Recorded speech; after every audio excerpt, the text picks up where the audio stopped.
Um carrinho com mais de 60 anos de vida, mas que continua atraindo olhares por onde passa.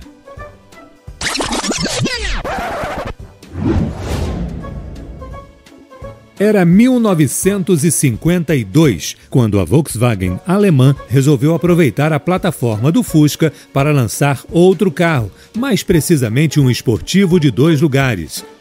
A intenção não era produzir um verdadeiro esportivo, mas um carro com aparência esportiva, porém com custo mais baixo que os esportivos que eram comercializados na Europa na época.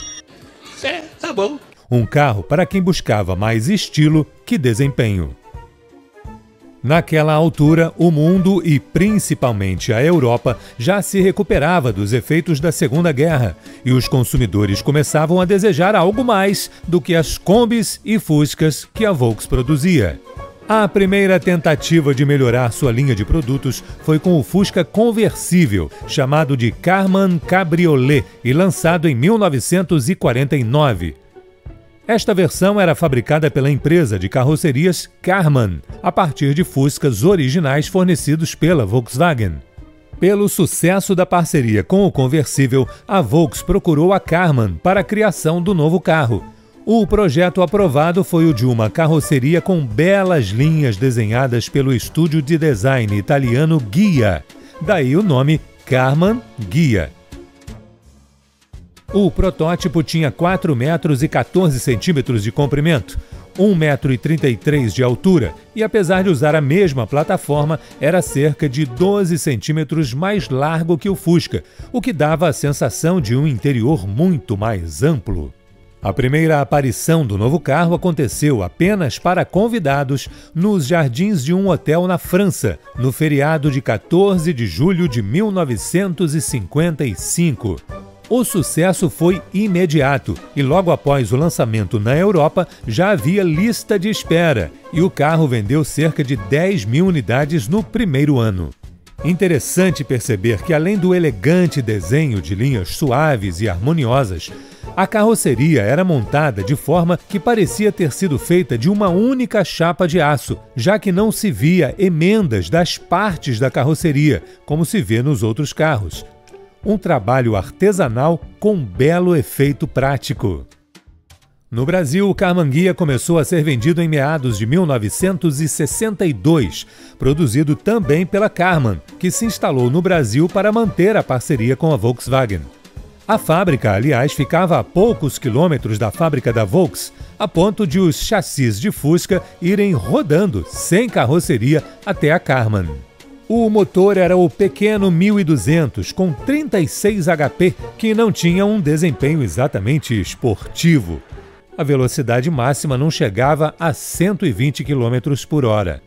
O Karmann Ghia brasileiro não era nem um pouco barato, custava o mesmo que um Aero Willys, um grande sedã da época, mas agradava ao público pela carroceria esportiva e por mimos, como as 13 combinações de cores disponíveis, incluindo a pintura tipo saia e blusa.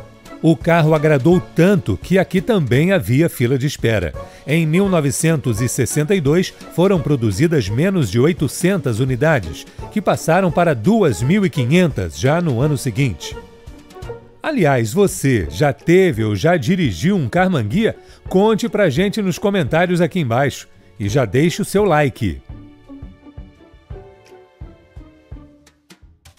O painel era como o do Fusca, de chapa de aço e pintado na cor da carroceria, mas com a parte superior forrada. Atrás do volante, apenas 3 instrumentos, sendo um deles um grande relógio do mesmo diâmetro do velocímetro. No centro do painel ficava o rádio e à direita dele o cinzeiro e o porta-luvas com tampa, também semelhante ao do Fusca. Uma curiosidade era a chave de ignição, que ficava do lado esquerdo do volante, como nos carros da Porsche.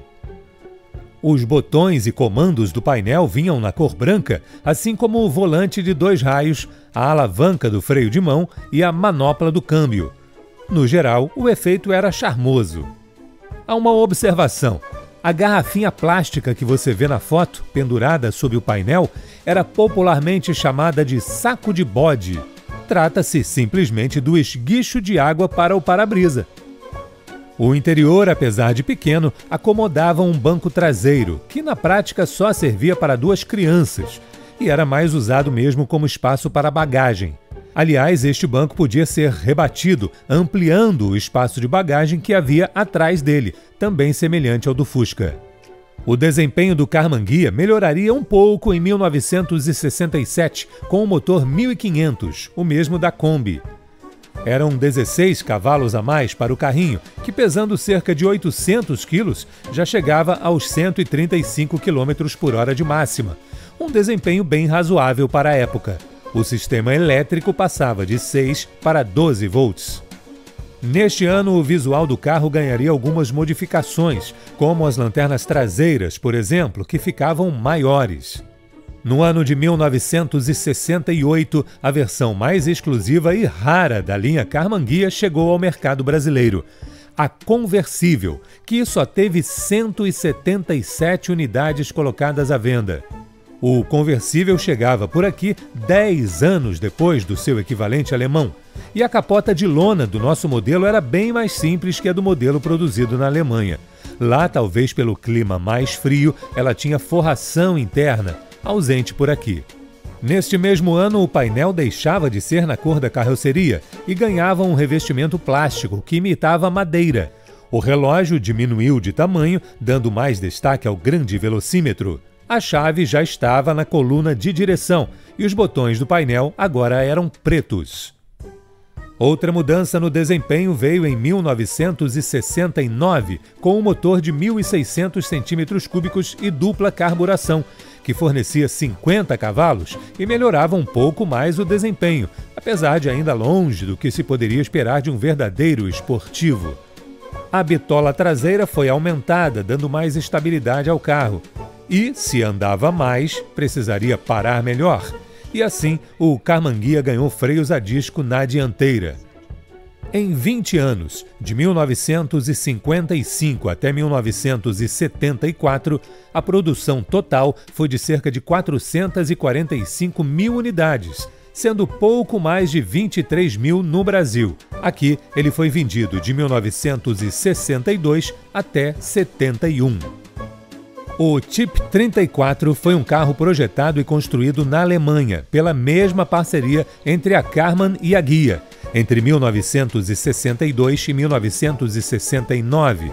Perceba que foi produzido ao mesmo tempo que o Karmann Ghia original, portanto o objetivo não era o de substituí-lo. A ideia da Volkswagen era atrair um público mais exigente, que não se interessava pela linha derivada do Fusca.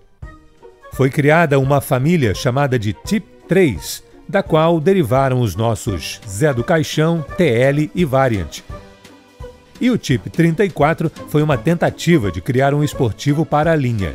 Ele era o carro mais caro e luxuoso vendido pela Volks na época. Custava o equivalente a um Porsche 356. Foram produzidas pouco mais de 42 mil unidades e hoje é um carro bastante difícil de encontrar fora das mãos de colecionadores. No Brasil, em 1970, a Volkswagen lançou o Karmann Ghia TC, de Touring Coupé, um carro mais moderno, de visual claramente inspirado no Porsche 911. A intenção era aproveitar a fama do Karmann Ghia original, que deixaria de ser vendido no ano seguinte. Utilizando a plataforma do TL e equipado com o motor 1600, o Karmann Ghia TC tinha um desempenho razoável, chegando, segundo a fabricante, aos 145 km por hora de máxima. O espaço interno era bom para 2 pessoas e contava também com um banco traseiro, um pouco mais espaçoso que no Karmann Ghia original. Mas o TC não fez o sucesso esperado e ficou poucos anos no mercado devido a problemas do projeto, ao preço e à concorrência. Por isso, em qualquer lugar do mundo, quando se fala em Karmann Ghia, lembra-se logo do carrinho de linhas arredondadas lançado para quem queria mais estilo que desempenho.